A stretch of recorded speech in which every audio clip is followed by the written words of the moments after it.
अस्सलाम वालेकुम जी, मैं हूं ज़िया बलोच और आप मुझे यूट्यूब चैनल पर मुलाहिज़ा फरमा रहे हैं। सामीन, दो ख़बरों के साथ आपकी खिदमत में पेश हूं।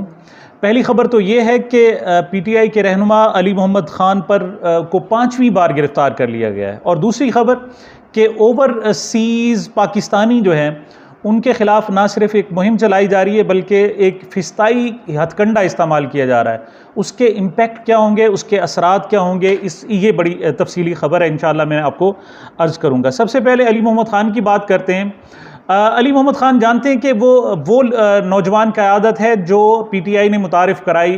चंद नए नौजवान जो सामने आए थे जिनमें मुराद सईद थे, फ़रख हबीब थे, हमाद अज़हर थे, उन्हीं में अली मोहम्मद ख़ान थे। इनका कोई प्रीवियस जो है कोई बड़ा पॉलिटिकल बैकग्राउंड नहीं था, लेकिन इनकी तरबियत तहरीक इंसाफ में हुई और ये वो लोग थे जो लॉजिक से, मंतक से बात करते थे और वो लायानी गुफ्तगू नहीं करते थे। आपको याद होगा कि 10 और 11 जनाब जो अप्रैल 2022 था, जब रिजीम चेंज ऑपरेशन हुआ और नई हुकूमत बनी तो पीटीआई ने इस्तीफ़े दिए और सबसे आखिर में असम्बली में जिनको छोड़ कर गए थे वो अली मोहम्मद ख़ान थे। उन्होंने फिर एक मरतबा कहा था कि एक मरतबा फिर यहाँ पर हम लोग आएंगे, हम ये असम्बली छोड़ कर जा रहे हैं और यहाँ पर बैठेंगे। बड़ी उन्होंने एक शेर भी कहे थे, याद होगा आपको, कि चलते हैं दबे पाँव कोई जाग ना जाए, चलते हैं दबे पाँव कोई जाग ना जाए, ग़ुलामी के असीरों की यही ख़ास अदा है, और होती नहीं जो कौम भी हक बात पे यकजा, उस कौम का हाकिम ही बस उनकी सज़ा है। ये बड़ा अप्रिशिएट किया गया था और 2 बार सुनाया गया था। जो हुकूमती जो कैंप्स थे और सीटें थी वहाँ से वो आवाज़ आई कि नहीं जी से एक मरतबा फिर आप सुनाए, उन्होंने सुनाया था। मतलब सोफिस्टिकेटेड, साफ़ सुथरा आदमी और जो बिल्कुल डेमोक्रेटिक था, उसको गिरफ़्तार किया गया। कैसे? पहली मरतबा तो उन्हें जनाब पंजाब में गिरफ़्तार किया गया, उन्होंने एक मरतबा ज़मानत ली, फिर उन्हें अडयाला जेल में फिर दोबारा भेज दिया गया 3 MPO के तहत, फिर उन्होंने ज़मानत ली, फिर जनाब वो केपी में चले गए, केपी में फिर उन्हें 3 MPO यानी नज़रबंद कर दिया गया। मतलब कोई उन पर इल्ज़ाम नहीं था, लेकिन एक मरतबा फिर नज़रबंद कर दिया गया। फिर 5वीं मरतबा जनाब वो गुज़श्ता रोज़ पेशावर की जेल से रिहा हुए थे और उनकी MPO के तहत भी गिरफ़्तारी गैर कानूनी करार दे दी गई थी। उन्हें जनाब एक केस में मुलव्वस किया गया था। वो क्या कि दहशतगर्दी की जनाब वाक़यात में वो मुलव्वस हैं। जब वो MPO जनाब नज़रबंदी गैर कानूनी करार दी गई तो उनको मुलव्वस कर दिया कि वो दहशतगर्दाना कार्रवाइयों के में मुलव्वस, और दहशतगर्दी की दफ़ात नाफिज कर दी गई वही 9 मई के जनाब वाक़यात में। लेकिन जब जज साहब के पास ये मामला आया और पहली पेशी में देखा तो उन्हें पता चला कि उन 9 तारीख के बाद, बल्कि उससे पहले मुसलसल अली मोहम्मद ख़ान तो पुलिस कस्टडी में और गिरफ़्तार हैं। जब वो हैं ही मुसलसल गिरफ़्तार तो वो आखिर कहाँ उन्होंने दहशतगर्दी की कार्रवाइयाँ की होंगी और क्या दहशतगर्दी की होगी। तो इस पर जनाब पुलिस की ना सिर्फ सर्जरिशन हुई बल्कि उनको रिहा करना पड़ा और रिहा कर दिया गया। अभी रिहा हुए ही थे वो पेशावर जेल से कि बाहर निकले तो पता चला कि जनाब एक नई वैन, पुलिस की वैन, मर्दान पुलिस की वहाँ मौजूद है और उसमें उन्हें बिठाया गया और उन्हें फिर दोबारा जेल मुंतकिल कर दिया गया। इस मरतबा जनाब उन्हें जो गिरफ़्तार किया गया है वो एंटी करप्शन के एक मुकदमे में। पता चला है कि कोई मुकदमा था उसमें नामालूम थे और उस नामालूम में उन्होंने अली मोहम्मद ख़ान को भी डाल दिया है।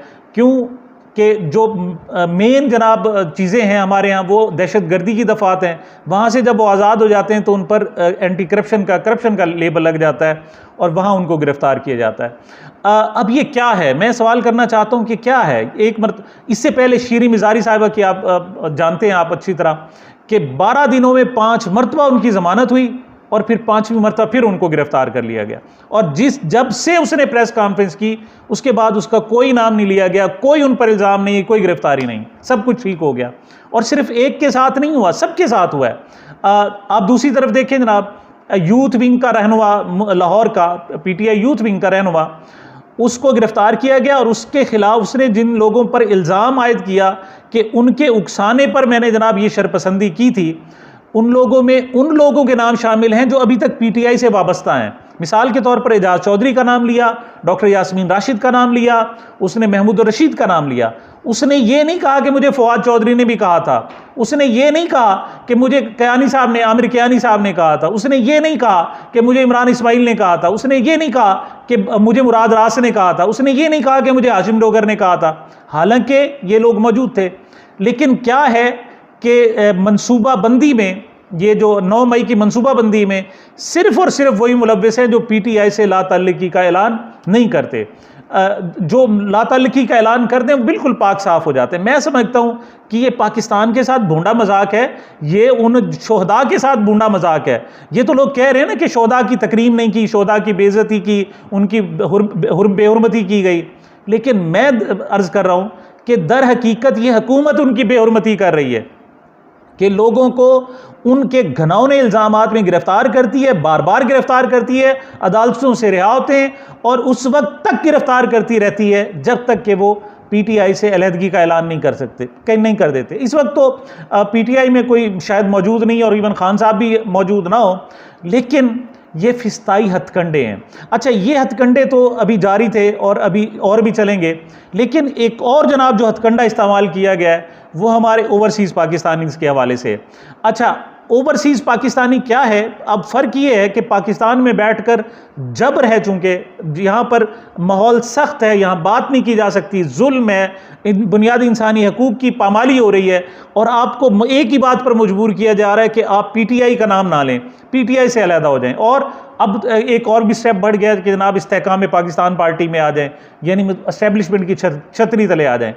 स्टेटस को बरकरार रखना है, यहाँ तब्दीली नहीं लानी है, यहाँ जुल्म रहना है, यहाँ जमहूरियत नहीं आनी है, यहाँ बुनियादी इंसानी हकूक़ नहीं रवा रखे जाने, उनको देने ही नहीं है, एक बादशाह सी कायम रखनी है। दर हकीकत ये तरीक़ाकार है।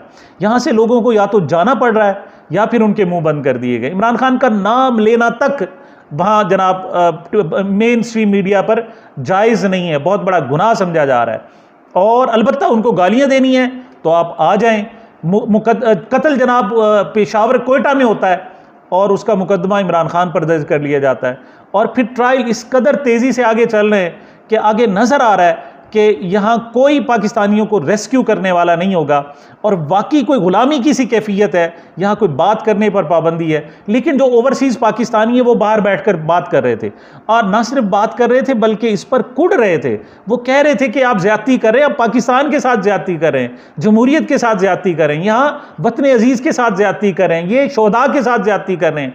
आप पाकिस्तान के जो तारीख है, हमारी पाक फ़ौज है, उसके साथ ज़्यादती हो रही है। क्यों मजाक बनाया जा रहा है कि जनाब वो अगर पीटीआई से ताल्लुक़ है तो वो जाएंगे जेल में, वरना वो बाहर आ जाएंगे।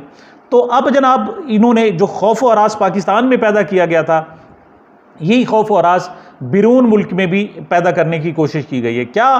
क्या किया गया है जनाब? पहले एक 400 अफराद की फहरिस्त आई थी और शीरी बंगश साहिबा ने एक इसका जिक्र किया था, लेकिन अब पता चला है कि वो फहरिस्त बढ़कर 540 अफराद पर मुश्तमिल है। ये सारे के सारे ओवरसीज़ पाकिस्तानी हैं। ये ओवरसीज़ पाकिस्तानी वो हैं जो इन बादशाहों के ख़िलाफ़ कुड़ रहे हैं और कह रहे हैं कि यार पाकिस्तान के साथ ये जुल्म ना करो, इस तरीके से ना करो। उनको भी टारगेट कर लिया गया। टारगेट क्या किया गया है जनाब कि वहाँ की जो एम्बेसीज़ हैं हमारी, उनको टारगेट दिया गया है कि इनको हरासा करें। हरासा करने का तरीका क्या है? ये कह रहे हैं कि हम वहाँ उनके खिलाफ वहाँ मुकदमात चलाएंगे, लेकिन इनको ये मालूम नहीं है कि पाकिस्तान में गुलामी है, वहाँ पर गुलामी नहीं है। वहाँ लोगों को आज़ादी है, वो बात कर सकते हैं। मुईद पीरज़ादा अमेरिका में बैठे हुए हैं और वो अमेरिका के खिलाफ बात कर देते हैं। यहाँ पाकिस्तान के खिलाफ उनको बात करने की यहाँ पर इजाज़त, मतलब जो पाकिस्तानी हुकूमत के खिलाफ बात करने की इजाज़त नहीं है, लेकिन वहाँ पर अमेरिकी हुकूमत के खिलाफ बात करने की इजाज़त मौजूद है। यही सूरत हाल है कि वहाँ उनको हरासा करने की कोशिश की जा रही है। अच्छा, हरासा, ये बात डेफिनेट है कि वहाँ कुछ भी इनका बिगाड़ा नहीं जा सकता। क्यों? वो लोग देख रहे हैं कि पाकिस्तान के लोगों के साथ यहाँ किस तरह भेड़ बकरियों वाला और गुलामों वाला सलूक किया जा रहा है, वहाँ कुछ नहीं हो रहा। लेकिन कम अज़ कम उनको खौफ दिलाया जा रहा है, उनको डराया जा रहा है, धमकाया जा रहा है और ये कहा जा रहा है कि ठीक है, जब पाकिस्तान आओगे तो फिर देख लेंगे। मतलब जो पाकिस्तान के साथ हल्का फुल्का रिश्ता था वो भी ख़त्म करने की कोशिश की जा रही है। और दूसरी तरफ उनके जो अगर रिश्तेदार पाकिस्तान में रहते हैं उनको भी डराया धमकाया जा रहा है। इससे नुकसान उनका नहीं होगा, इससे नुकसान पाकिस्तान का हो रहा है। मैं बार बार कह रहा हूँ कि इससे नुकसान पाकिस्तान का हो रहा है।